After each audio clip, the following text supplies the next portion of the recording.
तो गोपाल कहाँ होंगे। हम अब इस दुनिया में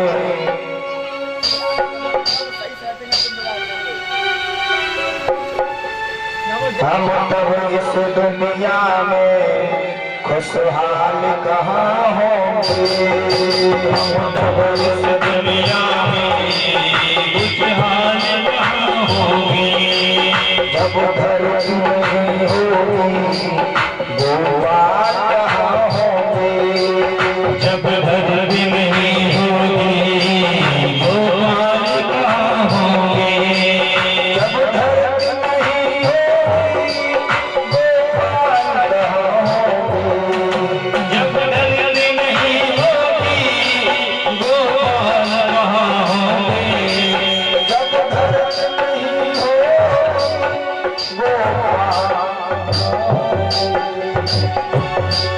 जब धरती नहीं होगी गोपाल कहाँ होंगे।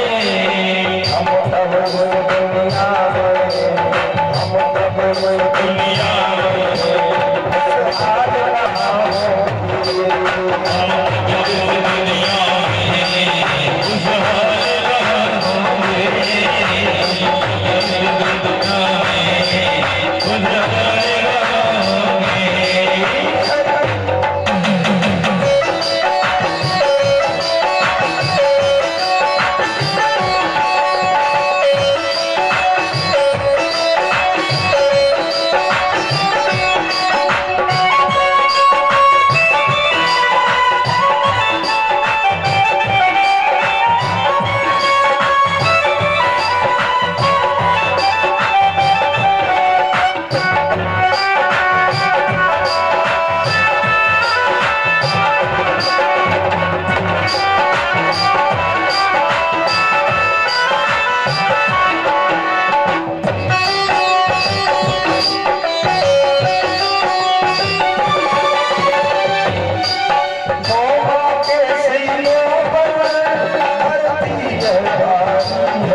नंदी सवारी है बोले संकट नंदी सवारी है।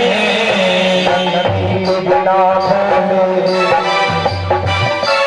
नंदी बिना भोले असवार कहाँ होंगे। नंदी सवारी सवार कहाँ होंगे। जब धरती नहीं होगी गोपाल कहाँ होंगे। जब धरती नहीं होगी गोपाल कहाँ होंगे। जब धरती नहीं होगी गोपाल कहाँ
माता की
देवर्षि नारद जी को आता देखा, भोजराज कंस खड़ा हो गया, चरण वंदना की, साष्टांग प्रणाम किया।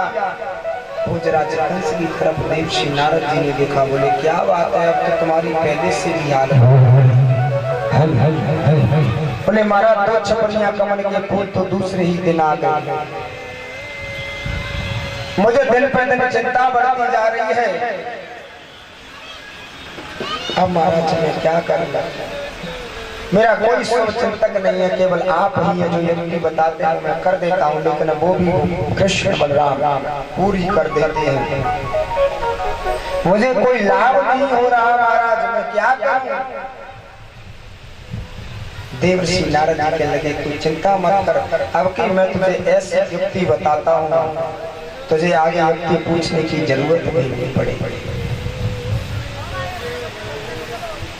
बड़े प्रेम से बिठाया और जवाब दिया, अरे तुम मथुरा नरेश हो, मथुरा नगरिया के राजा हो, तुम्हें ये चिंता शोभा नहीं देती, एक काम करो, कोई बात नहीं, तो छपरिया कमल के फूल आ गए, लेकिन मैं तुम्हें एक युक्ति और बताता हूँ, तुम अपने यहाँ पर किसी नौजवान बेटी की शादी का मुहूर्त समय विवाह करवाओ।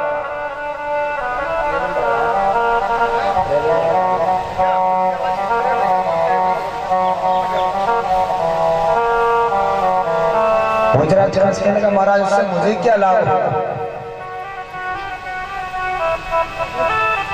जवाब दिया, जिस समय तुम धनुष यज्ञ करोगे अपने यहाँ और उसी में बेटे की शादी रखोगे, एक पत्र भेजो बाबा नंद के लिए और उसमें लिख दो, बाबा नंद तुम्हें कृष्ण बलराम सहित हमारा निमंत्रण स्वीकार करके इस मथुरा नगरिया में आना है, अगर नहीं आए तो मैं मथुरा का राजा हूँ, पूरे वृंदावन वासियों को मैं जेल में डलवा दूंगा।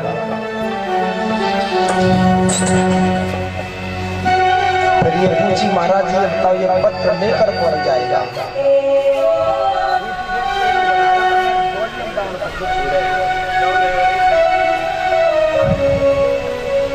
बोले महाराज जी पत्र लेकर कौन जाएगा। तो जवाब दिया, पत्र तो महाराज उसे लेकर जाना चाहिए जिसके ऊपर बाबा नंद विश्वास करना, जिसके साथ बाबा नंद आ जाएं।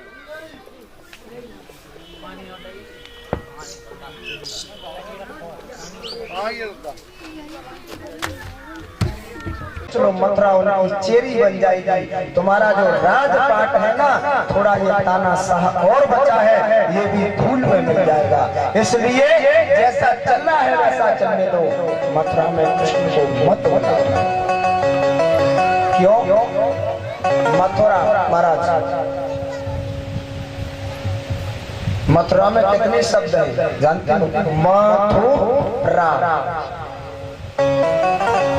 अच्छा महाराज, म शब्द भी बहुत अच्छा है ना, शोभा दे रहा है, और पीछे वाला रा भी शोभा दे रहा है, लेकिन बीच वाला अच्छा नहीं लग रहा, क्यों? थू है ना। सामने कितने भी अच्छा बढ़िया काम हो रहा हो, यज्ञपति महाराज पूजा करे हुए कितना बुरा लगेगा, है ना। तो बीच वाला जो शब्द है वो महाराज शोभा बिगाड़ रहा है। अक्रूर जी समझाते हैं, अगर कृष्ण यहाँ आ गए तो बीच वाला शब्द हट जाएगा, फिर रह जाएगा मरा। मरा का उल्टा करना महाराज क्या हो गया? राम। अगर कृष्ण यहाँ आ गए तो मथुरा में हो जाएगा राम राज। बोले इसलिए मैं तो कहता हूँ मान जाओ, लेकिन कंस नहीं माना। क्यों? कंस है अहंकारी जीव, और जो अहंकारी जीव होता है वो उसे जो अच्छा लगता है वही करता है, वो किसी की नहीं मानता। भोजराज कंस ने बड़ा सुंदर शब्दों में पत्र लिख दिया, बाबा नंद अगर नहीं आओगे तो जेल में डलवा दूंगा। अकेले नहीं आना है, अपने दोनों पुत्रों को लेकर आना, कृष्ण और बलराम को। वो पत्र लेकर अक्रूर जी जिस समय चले बेबस थे, क्योंकि महामंत्री के राजा का हुक्म मानना पड़ेगा। संध्या का वक्त था, गोधूली विलासा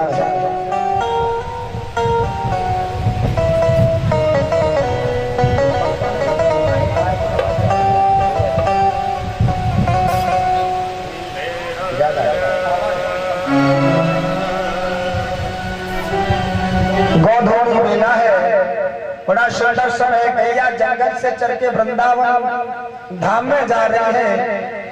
अक्रूर जी पीछे से रथ को लेकर चले आ रहे हैं। वृंदावन जैसे ही धाम में पहुंचे, पहले तो वृंदावन धाम को प्रणाम किया। धन्य वृंदावन धाम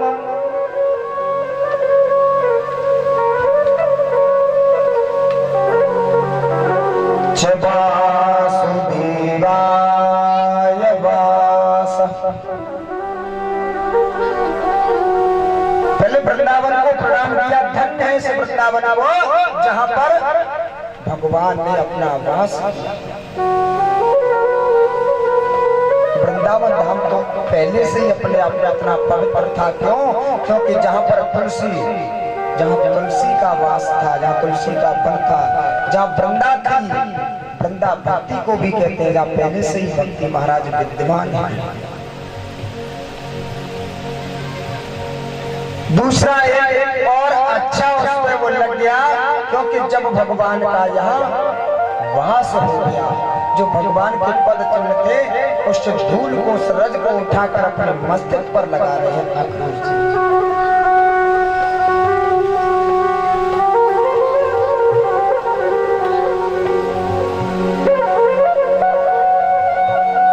जैसे ही चले अक्रूर जी आगे अक्रूर रात्रि मधुप्रिया महामती। ये सोच के आए थे कि मैं जाता तो सुबह भी चला जाता, शाम को लौटकर वापस आ जाता, लेकिन मैं उस वृंदावन धाम में एक रात्रि बिताना चाहता हूँ, कृष्ण का सानिध्य पाना चाहता हूँ। अक्रूर जी ये सोच के संध्या के समय आए, पहुंचे, बाबा नंद के घर पहुंच गए। बाबा नंद ने देखा तो बड़ी सुंदर भेंट हुई, हृदय से लगाया, बोले भैया मथुरा में सब कुशल तो है? पूछा तो बताया अगर कुशल ही होता तो मैं ऐसे अचानक नहीं हुआ। बोले क्या हुआ? जवाब दिया मैं बताना तो नहीं चाह रहा हूँ, लेकिन अगर नहीं बताऊं तो ये भी अच्छा नहीं होगा। वो पत्र निकाला, कंस का पत्र निकाल कर बाबा नंद को दे दिया। बाबा नंद ने जैसे इस पत्र को पढ़ा,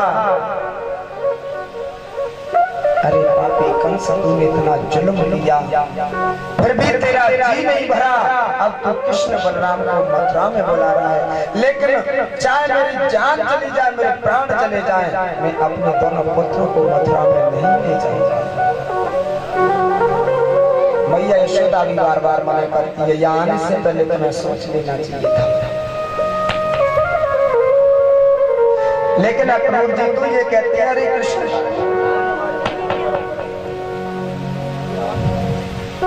का तो अवतार ही इसलिए हुआ है राक्षसों का मान मर्दन करने के लिए, लेकिन यशोदा मैया के अंदर ये कभी बात नहीं जा रही।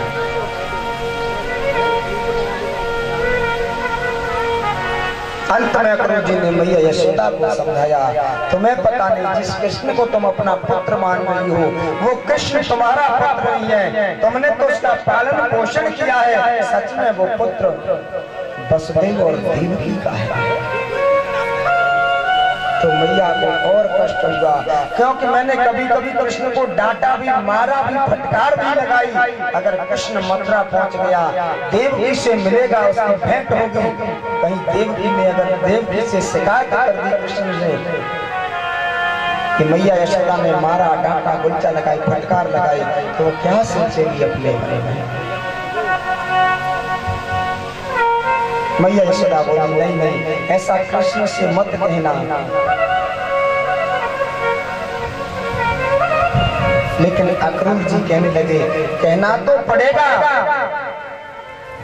दिल में तुम्हें धारणा तो करनी पड़ेगी और कृष्ण को मथुरा जाना ही पड़ेगा। तब तक कृष्ण बलराम आ गए, बोले चाचा जी मथुरा में सब कुशल है और मामा के हालचाल बताओ। थोड़ी देर तो शांत रहे अक्रूर जी, मैया यशोदा की तरफ देख रहे, आंखों से आंसू निकल रहे हैं, लेकिन जैसे ही मैया वहां से दूर हटी, अकरूर जी ने बता दिया कि कंस ने तुम्हें बुलाया है मथुरा नगरिया में, धनुष यज्ञ रचा है और वो छल की नीति चलेगा, तुम्हें मारने के लिए बुला रहा है। बोले मैं जरूर जाऊंगा और जरूर जाऊंगा, ऐसा जाऊंगा कि इस दुनिया से अपने मामा का नामो निशान ही मिटा के आऊंगा। मैया अंदर जाके एक झरोखा था, वहां से झांक रही, सुन रही थी कृष्ण जाने के लिए कितना उतावला हो रहा है। सारी रात भगवान कन्हैया की बाल लीलाओं में ऐसे चर्चा करते हुए अक्रूर बाबा नंद की निकल गई। सुबह हुआ, जैसे कृष्ण चलने के लिए तैयार हुए, एक बार भी कृष्ण ने मना नहीं किया। मैया के पास बोले मैया आज तुम मुझे मथुरा जाने दे, आज जाऊंगा, कल रहूंगा, परसों लौट कर वापस आ जाऊंगा। परसों, सौ कहते हैं 100 को। भगवान कन्हैया ने कहा परसों आ जाऊंगा। मैया नहीं जान पाई, लेकिन फिर भी मैया एक बार भी नहीं कह रही कन्हैया तू चला जा, क्योंकि यशोदा जानती है जिसके दिल से एक बार कन्हैया निकल गया उसके दिल में फिर दोबारा आने वाला नहीं है। अगर वृंदावन से एक बार चला गया तो ये लौट कर कभी वापस नहीं आएगा।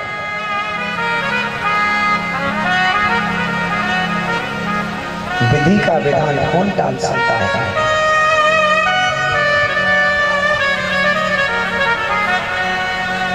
भगवान कन्हैया दाऊद भैया भी आगे, तो ग्वाल वालों ने जैसे सुना कृष्ण बलराम मथुरा जा रहे हैं, तो ग्वाल वाल भी बोले बाबा नंद कृष्ण के साथ हम भी जाएंगे। सारे ग्वाल वाल भी तैयार हो गए और वो लंबी लंबी लाठी छकड़ों में भर ली। अगर कुछ भी घटना घटी तो हम पीछे नहीं हटेंगे, पहले हमारी मौत, उसके बाद जो हो जाएगा। एक छकड़े में बड़ी बड़ी लंबी लाठी, ग्वाल वाला भी जाने के लिए तैयार। मैया अंदर घर में चली गई, क्यों? मैया ने देखा मैं कृष्ण को जाता हुआ नहीं देख सकती। आज मैया यशोदा फूट कर रोती है। भगवान बोले मैया तू पागल हो रही है, अरे मैं परसों आ जाऊंगा, तू चिंता मत कर।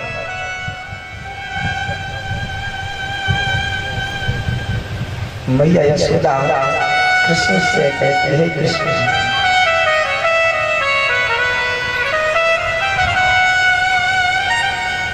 पता टूटा डाल से ले गई पवन उड़ा,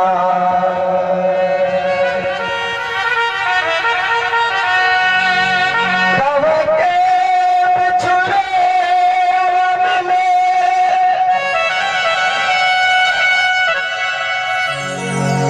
फिर कहाँ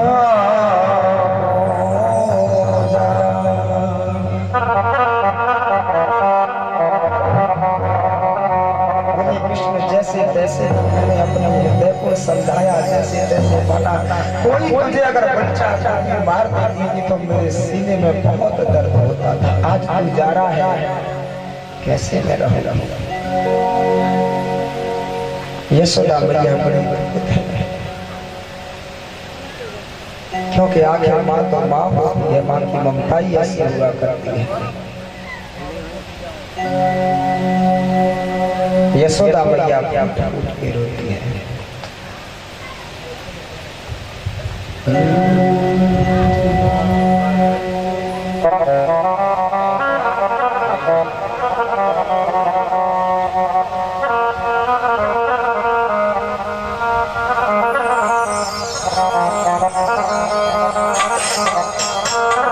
ब्रजवासियों को जैसे पता चला कि कृष्ण जा रहे हैं, सारे ब्रजवासी एकत्र होते हैं।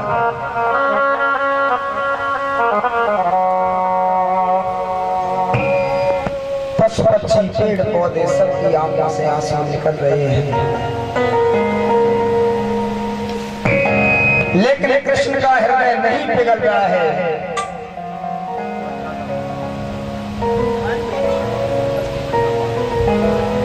गोपियों ने जैसे ही सुना, गोपियां एकदम दौड़ दौड़ कर आने लगी और कृष्ण के पास आई। गोपियां कहने लगी, कृष्ण ये बताओ, अगर ऐसा ही करना था तो इसने क्यों किया, प्यार क्यों किया, क्यों हमें इतना माना अपना।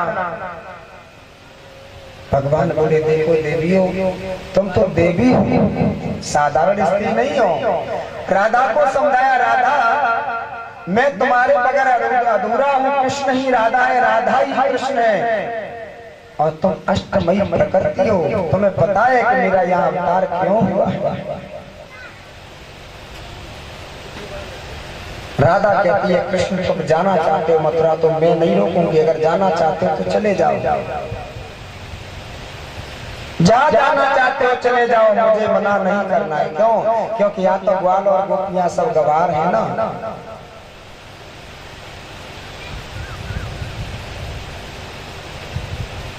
राधा ने भगवान कन्हैया से एक बार भी मना नहीं किया।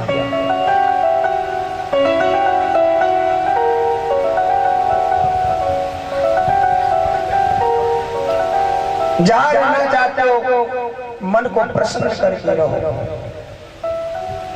लेकिन एक जो मेरा प्रेम का धागा है कृष्ण, इसे मत टूटने देना। यही मेरी आपसे अरदास है, यही गुजारिश है। ये जो प्रेम का धागा है, अगर ये टूट गया तो मेरा तुम्हारा नाता टूट जाएगा।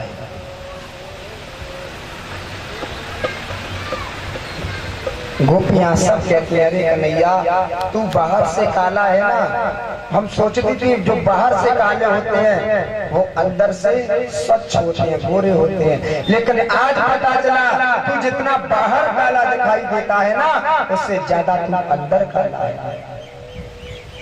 एक बार तूने नहीं सोचा। भगवान बोले, देवियों मैं परसों आ जाऊंगा, चिंता मत करो। अरे मैं वहाँ नहीं रहूंगा, क्यों? वहाँ कहाँ माखन मिलेगा, कहाँ मछली मिलेगी।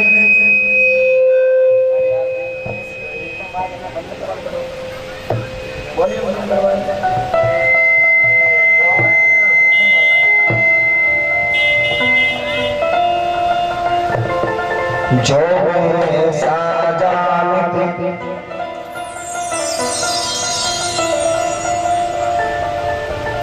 जो ऐसा जानती प्रीति करे दुख होए,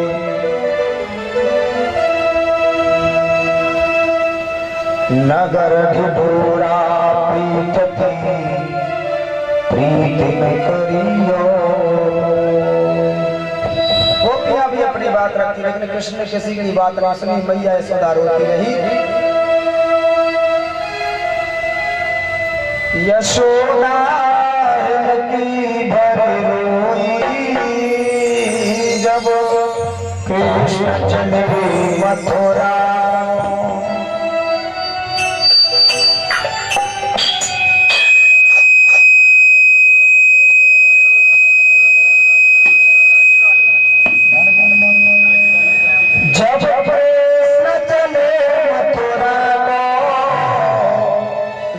श्याम चले मथुरा को, मैया भर रोई, जब कृष्ण चले मथुरा।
भगवान कन्हैया चले, अक्रूर जी रथ में सवार हुए, कृष्ण बलराम भी, ग्वाल वाल भी एक चक्र में बैठ गई।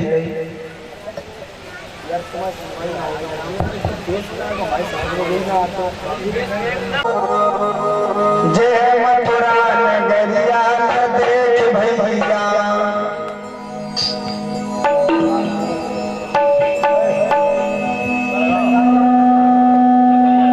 जय मथुरा नगरिया देख भैया, जय मथुरा नगरिया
मटकी ऊपर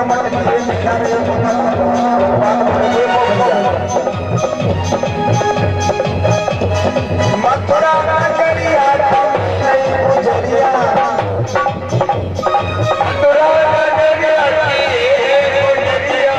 मथुरा नगरिया नई नई गुजरिया,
सुंदर बनी। और देखो सामने से गोपी कितनी अच्छी लग रही है, बड़ा सुंदर लग रही है। ग्वाल बाल बोले जब देखो तब स्त्रियों की बात, पुरुषों की कभी बात भी नहीं करता। भगवान बोले जो बढ़ाई करने के योग्य उसे बढ़ाई की जाएगी ना। एक गोपी आ रही थी सामने से घूंघट लगाए हुए, तो भगवान आगे चल रहे थे, धीरे धीरे धीरे धीरे करके पीछे आ गए, किसी ने नहीं जान पाई। जैसे गोपी बराबर में आई, भगवान ने क्या क्या गोपी का घूंघट उठाया, और भगवान बोले सब फसल तो है। गोपी बोली हमें प्रभु, क्योंकि भगवान की सूरत मूरत ऐसी थी जो देख लेता था तो वैसे कहता प्रभु सब फसल है। उस गोपी की ननद देख रही थी छत से, क्या जो भाभी किससे बात कर रही है। और इधर बाल वालों ने देखा कन्हैया का पीछे नजर गई, देखी देखो भैया मना किया, लेकिन ये मानने वाला थोड़ा ही है। मनसुख बोला ये जब तक नहीं पिटेगा तब तक इसकी समझ में आएगी नहीं। दाऊ भैया तुम सब लोग हर वक्त मुझे बुरा बताते रहते हो। अरे ये अपने यहाँ की बिटिया है तो मैं इसे पूछ रहा हूँ सब कुशल तो है, सब खैरियत है। दाऊ भैया ने गोपी को पूछा क्या तुम वृंदावन की हो? जवाब दिया हाँ। भगवान की चल गई महाराज। बोले अब किसी से बात नहीं करना, ठीक है। भगवान आगे बढ़े और जैसे ही भगवान आगे चले तो सबसे पहले जब भगवान मथुरा में प्रवेश करते तो किससे बैठे महाराज? कंस के धोबी से। और धोबी रहे महाराज 7 फुट लंबो जवान, सर पे रखे रहे कपड़ों की पोटली और मदरा का नशा था। इतनी पिए इतनी धुत रहे महाराज मदरा के नशा में कहूँ में पैर डाले कहूँ में पड़े।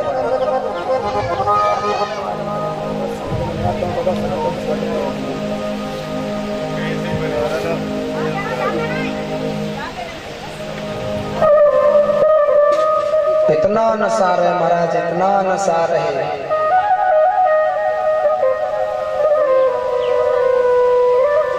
भगवान पीछे से बोले मामा जी, और पीछे मुड़कर देखा कौन है मामा कहने वाला। जैसे पीछे देखा तो पीछे तो वृंदावन के ग्वाल और ग्वाल वालों का महाराज पहनावा तो वैसे ही वैसा था। देहात जैसा है ना, देहात का आदमी सिटी पहुंचा महाराज कितनी अच्छी कपड़ा पहनाएगी लेकिन तुरंत पता चल जाएगी। अब ग्वाल वाल आए और धोबी बोलो अरे तुम तो जंगली ग्वाल वाल लगते हो, मामा कह रहे हो, मेरा तुम्हारा रिश्ता क्या है बताओ। एक ग्वाला बोलो लगन ज्यादा चढ़ी गई है, पोटली उसने वहीं रख दी। बोलो क्या कहना चाहते हो? भगवान बोले मामा जी ये पोटली में क्या है? एक बात और बताऊं, जो ज्यादा मदरा पीते ना, ज्यादा शराब ज्यादा पीते ना, उनके लिए 3 बड़े फायदा बताए शराब पीने वालों को। 3 बहुत बड़े फायदा।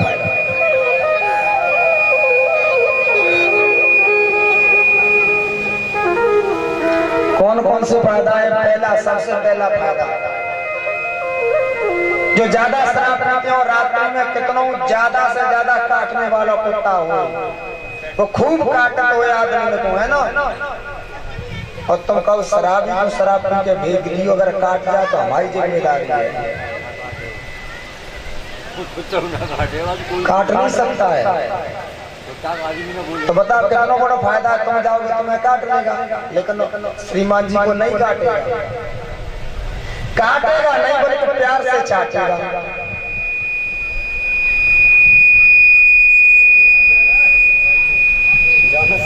ऐसे ही निकाल गए। उन्नति है ठंड की जाएगी। वो तो ये सब जाने सुनो, वो तो हमें गांव के ये कह रहे हैं कि ठंड बहुत अच्छा आया हुआ है।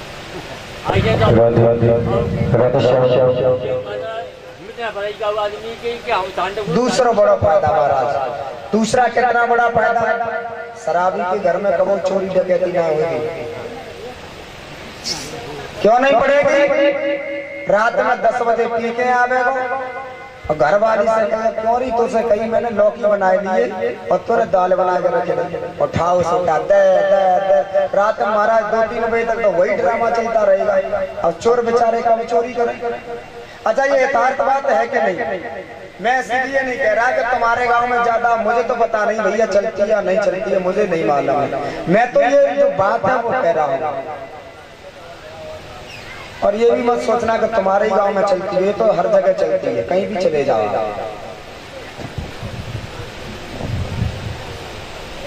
और एक तीसरा सबसे बड़ा फायदा है। तीसरा सबसे बड़ा फायदा क्या है? ज्यादातर आपने देखी होगी जो लोग ज्यादा मदरा पीते उनके लिए बता रहा हूँ ना मैं, जो रोज पीते हैं और इतनी पीते हैं जिन्हें अपना होश नहीं रहता है, उनके लिए बता रहा हूँ। उन्हें कभी बुढ़ापा देखने के लिए नहीं मिलता। पहले ही महाराज पसली गुर्दा किडनी सब गोविंदा नमो नमः जवानी में।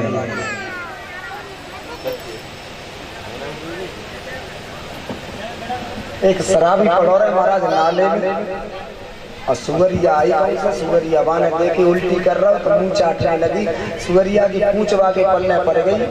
अब भाई जिन्हें पता श्रीमान जी है उन्हें ये पता नहीं कि मैं घर पे बेड पे लेटा हूँ कि नाले में पड़ा हूँ। बोला अंजू की मम्मी आज छोटी बड़ी लंबी बनाई पाई, यही पता ना सुअरिया की पत्नी। और ये मैं नहीं कह रहा, कुछ लोग कहते हैं, मैं नहीं कह रहा, लेकिन कुछ लोग कहते हैं, क्या कहते हैं, एक बड़ा शराबी पाया तब तक कुत्ता वहां पर आया और टांग उठा के बाप कानबक मुंह में सीधी कर दी धार। शराबी क्या बोल लो महाराज पता है, शराबी बोल लो जरा सी और पिला दे। ये ऐसी दशा वो कम से धोबी की है, पहचान नहीं रहा। भगवान के बंसी कमर में छिपी, मोर का मुकुट है, पीला पीतांबर पड़ा है, लेकिन बाकी आंखों पे महाराज ऐसा चश्मा चढ़ा हुआ है, वो देख रहा कि ये जंगली ग्वाल है। अधोक्त था, बोला ग्वालो तुम्हारी इतनी हिम्मत, तुमने मुझे पूछा? हम नहीं जानते मैं कंस का धोबी हूँ।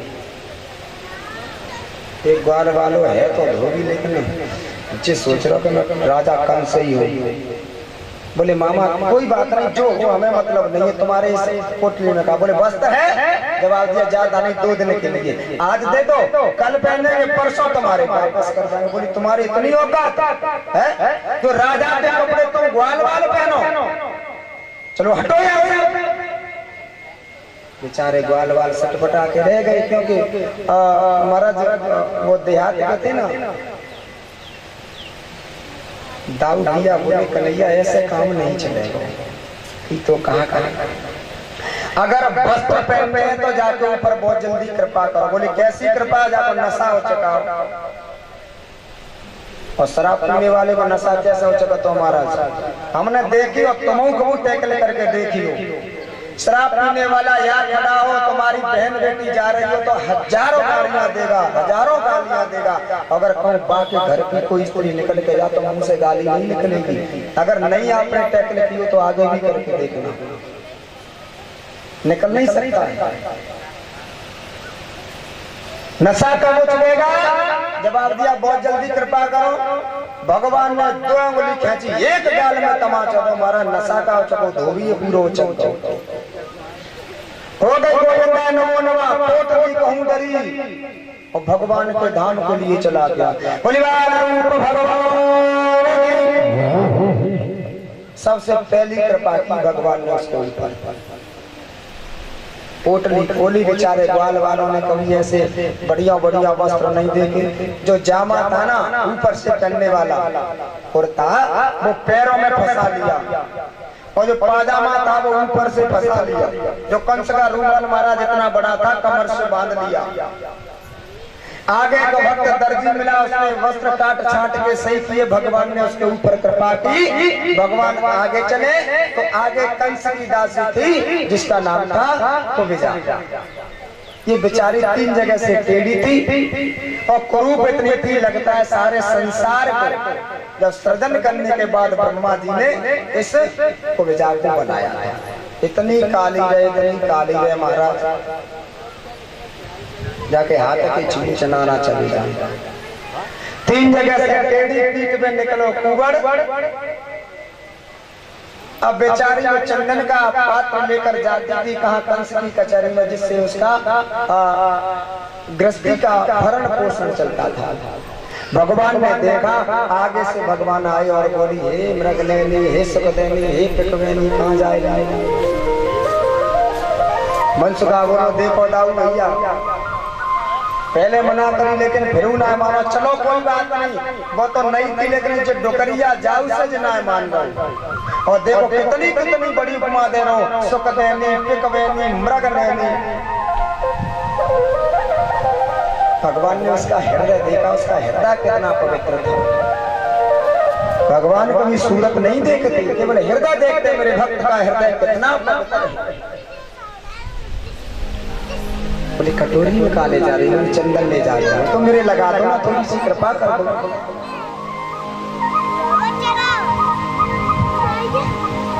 दामा बोलो जाई के लगा दी, अगर लगाया था और मेरी तरफ अगर तू बड़ी एक ऐसा भूसा तेरी खोक में दूं। भगवान बोले इन्हें तुम्हारी कृपा की जरूरत नहीं है, ये चंदन नहीं लगवाएंगे, मेरे लगा दो।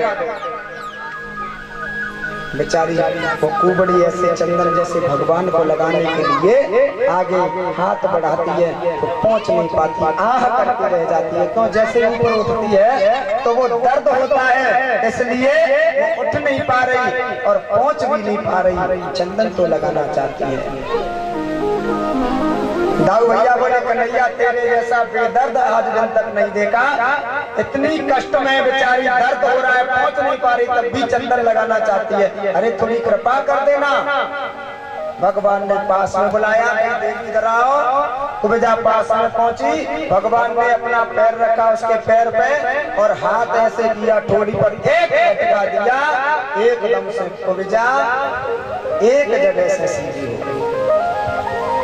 3 झटका दे छोटे छोटे महाराज, तीनों जगह से, और सीधी ना है भाई, इतनी सुंदर बन गई। जो कुरूप थी ना इतनी सुंदर बन गई, और जो बुढ़ापा था ना तो यौवन अवस्था प्राप्त हो गई। जो दामा कह रहा इधर आई तो एक भूसा में तेरे प्राण निकाल दे। पास बोले देवी तुम्हारी शादी हो गई। शादी कुबेजा बोली अभ्यंतरी ये की पूरी सामने ही तो मेरे पति खड़े हुए हैं, शादी की क्या जरूरत है। भगवान से कहा प्रभु ऐसी कृपा की है तो मेरे घर भी चलो। तो भगवान बोले देवी अभी नहीं, लेकिन समय आने पर जरूर आऊंगा। ये कुबेजा जो है वो भगवान की आदि पत्नी बनती है।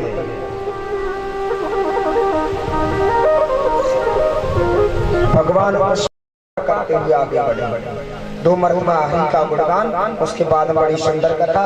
और एक चीज, कंस को मारने वाले जो भैया हों, जो कंस को मारना चाहते हो वो आ जाए, क्योंकि समय ज्यादा नहीं है।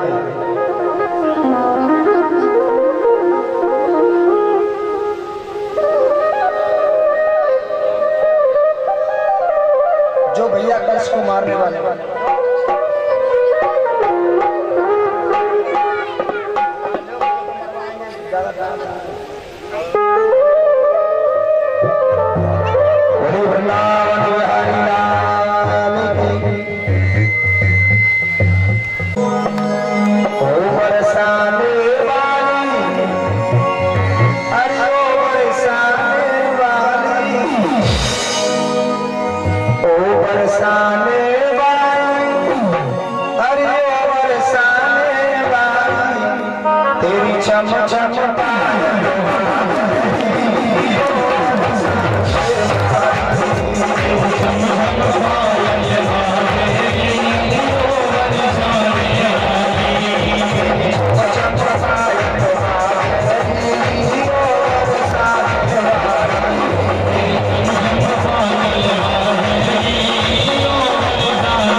कृष्ण और बलराम भैया कृष्ण और चारू खेल के मार्ग में कुछ नहीं किया, इन्होंने कभी पहले मत नहीं दिया।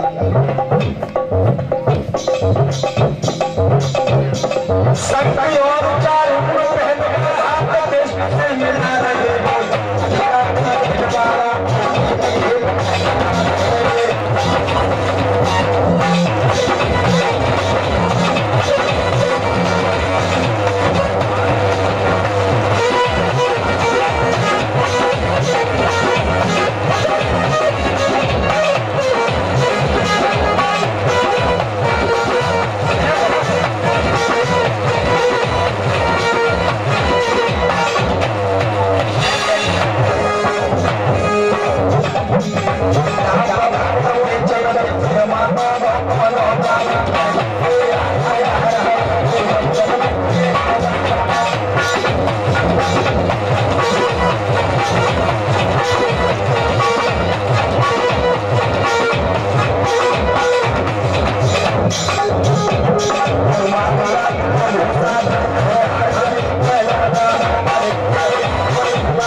अक्रूर जी भी एक बार सोचने लगे आप प्रभु की पेश नहीं पड़ने वाली, और जो दाऊ भैया ने पकड़ा मुष्ट को उठाया, दोनों पैर पकड़े घुमा के ऐसा जमीन में मारा महाराज एक ही में प्राण निकल गए। और थोड़ी सांस मालूम नहीं पड़ रही, जब मरता है ना तो ऐसे छिटपटाता है, गर्दन पे ऐसी लात रखी जीवा का दोनों बाहर निकल गए। दाऊ भैया बोले ज्यादा समय मत करो कन्हैया, और भी कुछ काम बाकी है। भगवान बैठ गए छाती पे, दे घूसा मुंह से नऊ निकला। भगवान ने मुष्ट को भी मार दिया, दोनों योद्धा मर गए। अब तो वहां महाराज ये मानो कि जो कंस के जवान थे सब में भगदड़ पड़ गए। बोले ये क्या हो रहा है, इतने छोटे छोटे बच्चे और इतने बड़े बड़े बलवान, और भी काफी राक्षस थे और भी योद्धा थे, सब आए, लेकिन भगवान ने किसी को मौका ही नहीं दिया समझने का जो कोई न समझ पाए। जब भगवान ने किसी को मौका नहीं दिया, सबको मौत के घाट उतार दिया। कंस के पास सूचना पहुंच गई, महाराज कृष्ण और बलराम महलों के अंदर घुस आए, अब ज्यादा भी समय नहीं है, मुष्ट चारू दोनों को मार दिया। कई और जितने योद्धा है सबको भेज दो। बोले महाराज कोई नहीं बचा, कोई हो तब तो भेज दें।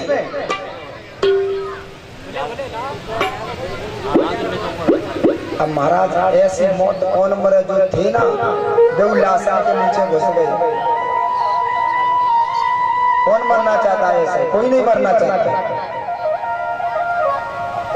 भगवान कृष्ण और बलराम चले कहाँ, जहाँ पर कंस की कचहरी बनी हुई है। कंस बैठा हुआ है बड़े ऊंचे सिंहासन पर।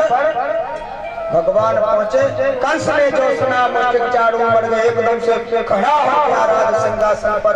अब जहाँ नजर जाती है वहाँ कृष्ण दिखाई देने लगा। तो जब मौत आती है ना तो चारों तरफ मौत ही मौत दिखाई देती है, जिधर देखे उधर कृष्ण दिखाई दे, जहाँ नजर जाए वहाँ कृष्ण दिखाई दे। सोच रहा मैं भाग जाऊं, लेकिन भाग नहीं सकता, क्योंकि मौत नहीं भागने देती है। कितना भी भाग लो, लेकिन आना तो उसी जगह पर पड़ेगा। कहाँ आना पड़ेगा महाराज? एक महात्मा जी थे, महात्मा जी सर्दी का था मौसम महाराज, वृंदावन में एक महात्मा जी थे, सर्दी का मौसम था, थोड़ी 2 मिनट की बात है।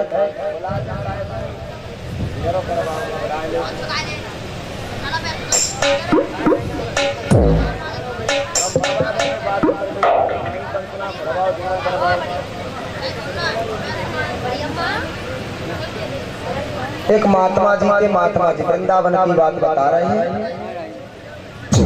तो वृंदावन में आप जाकर देखो, जरूरी नहीं है कि आश्रम है तभी वहां संत रहे।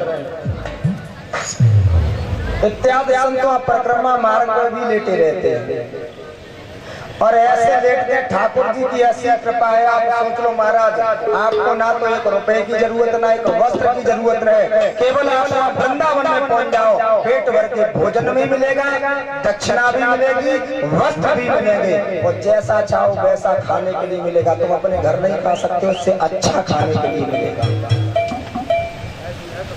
बड़े बड़े दानी पड़े हुए हैं, सुबह से संध्या तक लोग दान करने वाले आते रहते हैं। शाम को 10 बजे तक रात्रि में गाड़ियों में भोजन बंटता है। इतना सुंदर भोजन महाराज, 2 सब्जी, रोटी, पूड़ी खाओ तो पूड़ी, पार्ले की बिस्कुट, चाय, दूध और महाराज पेटी चाउमीन, जो इच्छा है वो खाओ। परिचय जी कभी चाउमीन खाई तो ना खाई, लेकिन महाराज वृंदावन में बंटती है चाउमीन। तो बताओ तुम घरे ना खा रहे, ठाकुर जी के यहाँ मिल रही, कितना अच्छा सुख है। और 1 रुपया ना लग रहा। वस्त्र, इतने बड़े दानी आते हैं कि वस्त्र भी भेंट कर जाते हैं। एक तो मैं तुम्हें बताऊं, एक दिन इतना बड़ा सेठ आया कि हर संत को 2-2 हजार रुपए दे रहा था। एक संत जी थे, उन्होंने पैसे नहीं लिए, 2000 रुपए मना कर दिया, मुझे नहीं चाहिए। तो उसने महाराज पूरी 2000 रुपए की गड्डी डाल दी, 2 लाख रुपए। बोले महात्मा जी इतना ले लो। वो बोले तुम और इसमें 2-4 गड्डियां मिलाकर दे दो, लेकिन मुझे वो भी नहीं चाहिए। ऐसी दौलत का मैं क्या करूंगा? दौलत को छोड़कर यहाँ वृंदावन में आया महाराज, और फिर भी मैं दौलत के चक्कर में मुझे नहीं पड़ना, मुझे नहीं चाहिए। पेट भरने के लिए भोजन मिल रहा है, इतना मैं खा भी नहीं पाता हूँ, जो चाहूँ वो सुख मिल रहा है, क्या करूँ दौलत। एक ऐसे ही संत जी थे महाराज। तो सर्दी का मौसम था, आए कोई बड़े पैसे वाले, उन्होंने देखा महात्मा जी सिकुड़ रहे हैं, कंबल लिया, अपना नया कंबल उनके ऊपर डाल दिया। और ऐसा सच में आज भी होता है, वस्त्र डाल दिया।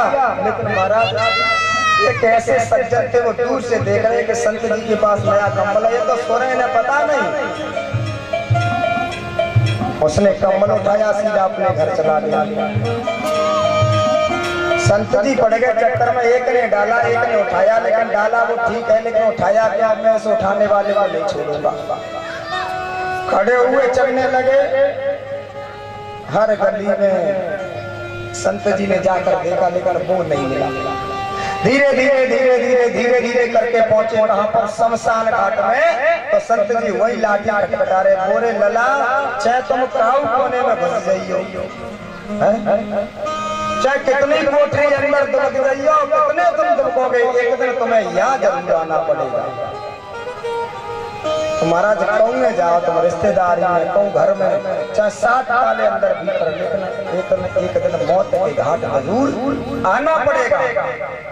कंस भागना जा रहा है, लेकिन हर तरफ काल दिखाई दे रहा है। भगवान आगे बढ़े, आगे बढ़कर भगवान ने क्या किया, उसे कंस का गरेबान पकड़ा। जैसे गरेबान पकड़ाया, कंस छटपटा रहा है, फिर भगवान ने कंस के केश पकड़ लिए और केश पकड़ के मामा कंस को नीचे खींच लिया। जो नीचे खींचा घसीटने लगे, कभी छाती में भूसा देते हैं, उठकर फिर खड़ा हो जाता है, फिर भाग जाता है।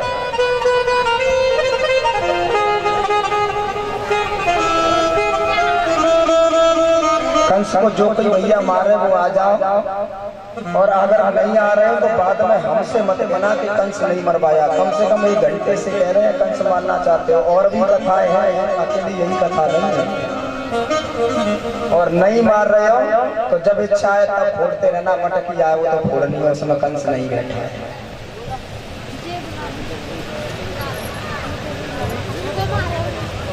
भगवान ने क्या किया, कंस छटपटाता है, भागता है, फिर पकड़ लेते हैं, फिर मारते हैं, फिर घसीटते हैं। ऐसा करते करते कचहरी में चक्कर लगा रहा है, कभी आगे से, कभी पीछे से, कभी जमीन पर डालते हैं, कभी छाती पर बैठ जाते हैं, कभी भगवान केस पकड़कर एक ऐसा झटका देते हैं जिससे फिर छटपटाता है। अंत में जब कंस थोड़ा शिथिल हो गया, हाथ पैर काम नहीं कर रहे हैं और नहीं भाग पा रहा है, एक जगह पर गिर गया और जैसे कंस एक जगह पर गिरा, भगवान कन्हैया उसकी छाती पर बैठ गए। छाती पर बैठे घूसा दे घूसा दे घूसा दे घूसा, भगवान ने इतने घूसा लगाए कि मुंह से खून निकल रहा है। लेकिन मारने से पहले भगवान ने कंस को एक बात समझाई, मामा सुन लो, मैंने तुम्हारा ग्रीवान इसलिए पकड़ा क्योंकि तुमने अपने पिता उग्रसेन का ग्रीवान पकड़कर इसी राज सिंहासन से जेल में डलवाया था। सर के बाल मैंने इसलिए पकड़े कि मैया देवकी जा रही थी ससुराल के लिए और तूने मैया देवकी को रथ में से सर के बाल पकड़कर खींच के बाहर किया था। वो सुख की घड़ी थी लेकिन तूने एक क्षण नहीं सोचा, इसलिए मैंने तुम्हारे सर के बाल पकड़े। आज मैं तुझे जिंदा नहीं छोड़ूंगा। मामा कंस को अवगत करा रहे थे। कहते हैं होली गई दिवाली आई फिर सनूनो आवे, लेकिन मौत का चक्कर बंधन हो गए तो मैं कान खा जाऊंगा। तूने अपने भुजाओं की ताकत के आगे किसी को नहीं जाना, किसी को नहीं देखा। मैया देवकी के 6 पुत्र मार मारे, 7वां गर्भ खंडित हो गया, 8वां मैं ही पैदा हुआ था। चतुराई के द्वारा कन्या को लाया गया, तुमने उसे भी नहीं छोड़ा। मेरी मैया गिड़गिड़ाती रही, तुझे अंदर दया नहीं। कंस के अंदर 6 चीजें नहीं थी महाराज। जो अहंकारी जीव होता है उसके अंदर 6 चीजें आज भी नहीं होती है, कभी भी देख लेना। एक तो दया धर्म, जो अहंकारी जीव होगा उसके अंदर दया धर्म नहीं होगा। एक क्रिया कर्म शुद्ध नहीं होगा, क्रिया कर्म शुद्ध नहीं होगा। 4 चीजें, 2 और बची हुई, हाया और शर्म उसके अंदर बिल्कुल नहीं है। कंस के अंदर ये 6 चीजें गायब हुई थी। भगवान ने मारते मारते घूसा, मारते मारते कंस की छाती में ऐसे घूसे लगाए, एक ऐसा घूसा मारा कंस के प्राण पखेरु उड़ गए। बोलिए नारायण भगवान ने कंस को मौत के घाट उतार दिया। कोई भैया कंस को नहीं मारना चाहते तो ऐसा करो, लाठी डंडे से ही मार दो।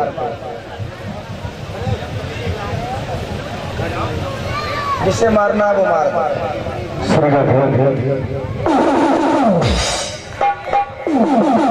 भगवान कन्हैया ने कंस की वर्षा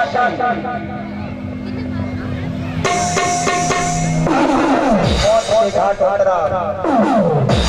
कंस की 2 पत्नियां दोनों रोती हुई आई। भगवान ने समझाया, मामियों ये मौत का चक्कर बंद नहीं होगा। मामा ने जैसा कर्म किया उसे वैसा फल मिला, लेकिन तुम्हें कोई कष्ट नहीं होगा, तुम यही रहो। अब इस मथुरा में कृष्ण का राज होगा। कंस का दाह संस्कार किया गया। लठिया ले कंस का दाह संस्कार किया गया यमुना मैया के किनारे। पहले भगवान ने क्या किया, जो वसुदेव देव के जेल में पड़े थे उन्हें वहां से निकाला, नाना उग्रसेन को निकाला, मथुरा का राजा बनाया। देवकी मैया ने अपने पुत्र को जिस समय देखा, मां की आंखों से प्रेम अश्रु की धारा बंद नहीं हुई। बोली, कृष्ण जिस दिन से तुम मेरे पास आए आज तुम्हें समय लौटने का मिले। भगवान बोले, ये भी समय मैया मैंने निकाला है, कृष्ण के पास समय नहीं है। ये कंस ऐसा कष्ट है, एक क्षण मुझे सुख से नहीं चाहिए। भगवान ने कंस को जब मारा, देवताओं ने पुष्पों की वर्षा की थी, लेकिन जो कंस के सगे संबंधी थे ना, सगे संबंधियों को पता चला कि कंस मौत के घाट उतर गया, वो सब लोग उस मथुरा पर चढ़ाई करी। जरासंध ने 17 बार मथुरा नगरिया पर चढ़ाई की, लेकिन भगवान से वो कभी जीत नहीं पाया। भगवान कन्हैया ने बाबा नंद बाल वालों को वृंदावन धाम के लिए भेज दिया, बोले जाओ तुम चले जाओ, कुछ समय के लिए जो कंस के सगे संबंधी आएंगे मुझे ही देखना पड़ेगा, नाना उग्रसेन उनसे लड़ नहीं सकते। 64 दिनों में शांति बन गया। भगवान कन्हैया ने शिक्षा अध्ययन किया।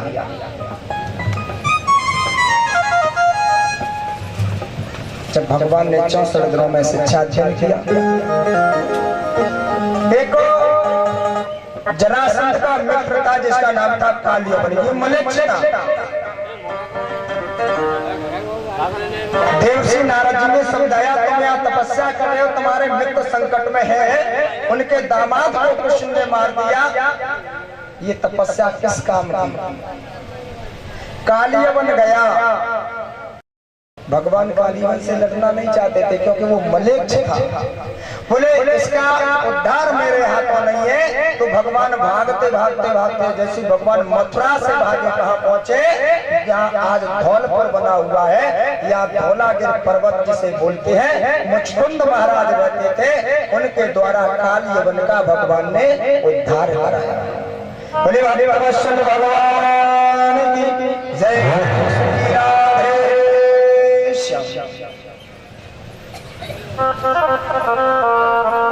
भगवान ने कालियवन का उद्धार कराया।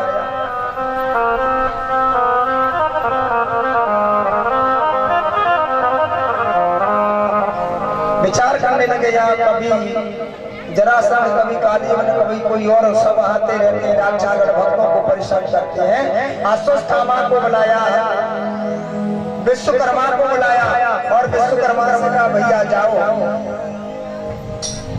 विश्वकर्मा से भगवान बोले भैया एक काम करके आओ, मेरा दक्षिण दिशा में जाओ, समुद्र के बीच में एक सर्व सोने की पुरी का निर्माण करो, जिसकी लंबाई चौड़ाई होनी चाहिए 11 योजन।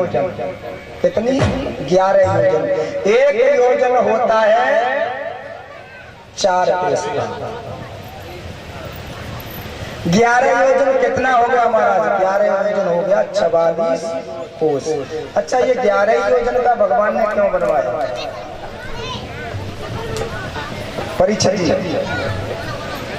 11 योजन का भगवान ने क्यों बनवाया? नहीं पता। अब परीक्षा पति जी अपनी बीमारी से तो पहले निकट में, तब तो कथा सुने।